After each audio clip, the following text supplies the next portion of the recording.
बिस्मिल्लाहिर्रहमानिर्रहीम अस्सलाम वालेकुम बच्चों। आज हमने चैप्टर नंबर 16 जो है अल्टरनेटिंग करंट जिसका नाम है, इसको हमने स्टार्ट करना है। इस चैप्टर नंबर 16 के अंदर हम सबसे पहले कुछ डेफिनेशंस पढ़ेंगे। इसकी पहले भी एक वीडियो मैं सेंड कर चुका हूँ जिसमें हमने एक अल्टरनेटिंग वोल्टेज के हवाले से पढ़ा था या अल्टरनेटिंग करंट के हवाले से। तो आप ये देख लेंगे, यहाँ पे आपको सामने कुछ हेडिंग्स नज़र आ रही हैं, जिसमें सबसे पहली जो हेडिंग आपके पास है वो आपके पास है अल्टरनेटिंग करंट क्या होता है। इसकी डेफिनेशन आपने लिखनी है, such a current whose polarity keeps on reversing with time is called alternating current. यानी अल्टरनेटिंग करंट उसे कहते हैं जिसकी पोलैरिटी हर वक्त चेंज हो रही हो, यानी कभी बढ़ रही हो कभी कम हो रही हो। गोया कभी करंट बढ़ते बढ़ते पीक वैल्यू तक पहुंच जाए और कभी कम होते होते ज़ीरो हो जाए और फिर उसकी पोलैरिटी नेगेटिव को जाना शुरू हो जाए, यानी हर वक्त उसकी पोलैरिटी चेंज हो रही हो। यानी मतलब ये है कि उस पर जो कभी पॉजिटिविटी आ रही हो कभी नेगेटिविटी, यानी जो पूरी एक साइन वेव होती है जिस पे एक अपर लूप होता है, एक डाउनवर्ड यानी मेन लाइन से नीचे वाला लूप होता है, यानी एक क्रस्ट होता है एक ट्रफ होता है। तो इस टाइप की वेव होती है, तो ये कब बार बार चेंज होती रहती है, तो इसको हम कहते हैं कंटिन्यूसली चेंजिंग पोलैरिटी। तो ये हमारे पास डेफिनेशन थी अल्टरनेटिंग करंट की। इसके बाद लिखा हुआ why A C widely use. Alternating AC मतलब अल्टरनेटिंग करंट। अल्टरनेटिंग करंट बहुत ज़्यादा यूज़ क्यों होता है? It is widely use because it can be transmitted to long distance easily and at a very low rate. देखो, अल्टरनेटिंग करंट को हम एक जगह से दूसरी जगह बड़ा इजीली पहुंचा सकते हैं। आप बताएं कि ये जो बिजली घर होते हैं, यानी जहां बिजली बनती है, वहां से बिजली हम अपने घरों तक कैसे पहुंचाते हैं? तारों के ज़रिए। अगर तारों में हम डायरेक्ट करंट डाल दें वो तो ख़त्म हो जाएगा, वो तो थोड़ी दूर तक आते आते रेजिस्टेंस, जाहिर है आपने पढ़ा है R is equal to rho L over A। अब R डायरेक्टली प्रोपोर्शनल है L के, यानी लेंथ बढ़ेगी तो रेजिस्टेंस बढ़ जाएगी, तो करंट तो वही ख़त्म हो जाएगा। लेकिन हम क्या करते हैं, अल्टरनेटिंग करंट के थ्रू भेजते हैं। आपने ट्रांसफार्मर 15वें चैप्टर में अभी पढ़ा नहीं क्योंकि वो स्मार्ट सिलेबस की वजह से छोड़ दिया था। उसमें ये होता है कि एक प्राइमरी एक सेकेंडरी कॉइल होती है, दो इंडक्टर लगे हुए होते हैं, मतलब एक प्राइमरी इंडक्टर एक सेकेंडरी।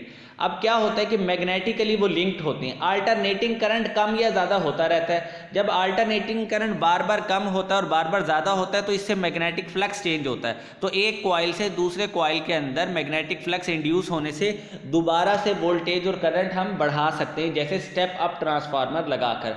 तो इस तरह अल्टरनेटिंग करंट जो है ये बहुत दूर दूर तक तारों से पहुंचाया जा सकता है, जबकि डायरेक्ट करंट को हम इस तरह नहीं कर सकते। तीसरी यहाँ पे हेडिंग लिखी हुई है, main component of sources of AC voltage. देखिए, याद रखें, AC generator is the most common source of AC voltage. AC generator आपने पढ़ा है। AC जनरेटर का मतलब अल्टरनेटिंग करंट जनरेटर ही होता है, यानी जनरेट करने वाला अल्टरनेटिंग करंट को। इसके बाद लिखा है टाइम पीरियड ऑफ AC, यानी the time interval T during which the voltage source changes its polarity once is called time period. इसका मतलब ये है, जो पूरा साइकिल होता है ना, क्रस्ट और ट्रफ, यानी पूरी वेव जो होती है, पूरा AC सिग्नल कंप्लीट होने में जितना टाइम दरकार होता है उसको हम कहते हैं AC, time period of AC। इसी तरह फ्रीक्वेंसी लिखी हुई है, frequency of AC, the number of cycle completed in 1 second is called frequency of AC। F is equal to 1/T इसको लिखते हैं, इसका यूनिट होता है हर्ट्स होता है। इसके बाद लिखा हुआ है instantaneous value of AC। Instantaneous value से मुराद ये है लम्हाती वैल्यू, किसी लम्हे कोई वैल्यू हमारे पास हो उसको कहते हैं इंस्टेंटेनियस वैल्यू। अब यहाँ पर लिखा हुआ है the value of AC current और voltage that exist in circuit at any instant, यानी किसी लम्हे पर जो कोई वैल्यू मौजूद हो of time T is called instantaneous value. ये फार्मूला आपने याद रखना है, V is equal to V0 sine 2πft। देखो, ये जो आपने 15वें चैप्टर में पढ़ा था, E यानी EMF is equal to E0 sine omega T। यहाँ पर E को मैं V से रिप्लेस कर रहा हूँ, V is equal to V0 sine omega T की जगह मैंने 2πf लिख लिया, क्योंकि ओमेगा की वैल्यू होती है 2πf, तो इसकी जगह हमने लिख लिया V is equal to V0 sine 2πft। इसी तरह अब आप देख रहे नीचे दिया हुआ पीक वैल्यू ऑफ AC क्या होती है, यानी वो जो एक साइकिल होता है पूरा, यानी वो जो अल्टरनेटिंग करंट का पूरा एक साइकिल होता है उसको हम कहते हैं कि ये इसकी पीक वैल्यू है। सॉरी, पूरा साइकिल नहीं, पूरे साइकिल के में अंदर जो मैक्सिमम वैल्यू होती है, यानी जब वेव ऊपर की तरफ जाती है तो वो कितनी ऊपर तक गई है, जो उसका हाईएस्ट पॉइंट होता है उसको हम पीक वैल्यू बोलते हैं। इसकी डेफिनेशन भी वही है, the highest value reach by the voltage और current in one cycle is called peak value.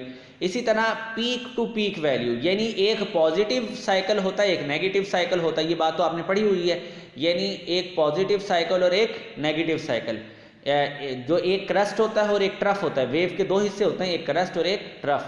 तो हम कहते हैं कि जो पॉजिटिव क्रस्ट वाला पीक होता है उससे नेगेटिव ट्रफ वाले पीक तक, इन दोनों का जो सम होता है इसको पीक टू पीक कहते हैं। यानी the sum of positive and negative peak value is called P P value या peak to peak value of the voltage, जिसको हम 2V कहते हैं, 2V0। इसके बाद यहाँ पे दिया हुआ है रूट मीन स्क्वायर वैल्यू। देखें, the effective value of AC over a complete cycle, यानी इसको रूट मीन स्क्वायर भी कहते हैं। ये इफेक्टिव वैल्यू होती है कंप्लीट साइकिल की। अब इसके बाद यहाँ पर इसने दिया हुआ है V square, VRMS is equal to V। पहले जाहिर है वोल्टेज ज़ीरो था, ज़ीरो से मैक्सिमम तक गया तो दोनों का एवरेज ले लिया, पहले ज़ीरो को जमा किया प्लस फिर उसके बाद V0 को जमा किया, उसके बाद उस पर 2 पे डिवाइड कर दिया। एवरेज इसे ही कहते हैं। रूट मीन, मीन का मतलब एवरेज होता है, रूट मीन स्क्वायर वैल्यू। तो ये हमने यहाँ तक लिया और उसके बाद आप ये देखें, ये आपके पास बनेगा, ज़ीरो ख़त्म हो गया, V0 स्क्वायर बाय 2। अब इसका स्क्वायर रूट लेंगे तो VRMS बराबर हो जाएगा V0 बाय स्क्वायर रूट 2। इसको लिख सकते हैं 0.707 वोल्ट भी लिख सकते हैं। यानी 1 ओवर स्क्वायर रूट 2 को अलग आंसर निकालें तो वो 0.707 आएगा और V0 साथ लिख लिया। यही सारा काम बिल्कुल हमने करंट के साथ किया है, बिल्कुल ये एज इट इज़ यही काम जो है। तो ये आप देखें कि यहाँ पर हमने किया है, सपोज हम कहते हैं most of the meter measure RMS value of the current and voltage, average value of current और voltage over a complete cycle is zero. Average value zero होती है, लेकिन हम ये कहते हैं the AC change its polarity once time in one cycle. तो अच्छा, अब ये तो हमारा ना कुछ डेफिनेशन थी, अल्टरनेटिंग करंट क्या होता है, पीक वैल्यू क्या होती है, पीक टू पीक वैल्यू क्या होती है, फ्रीक्वेंसी क्या होती है, और ये इसी तरह टाइम पीरियड क्या होता है, इंस्टेंटेनियस वैल्यू मैंने आपको बताई।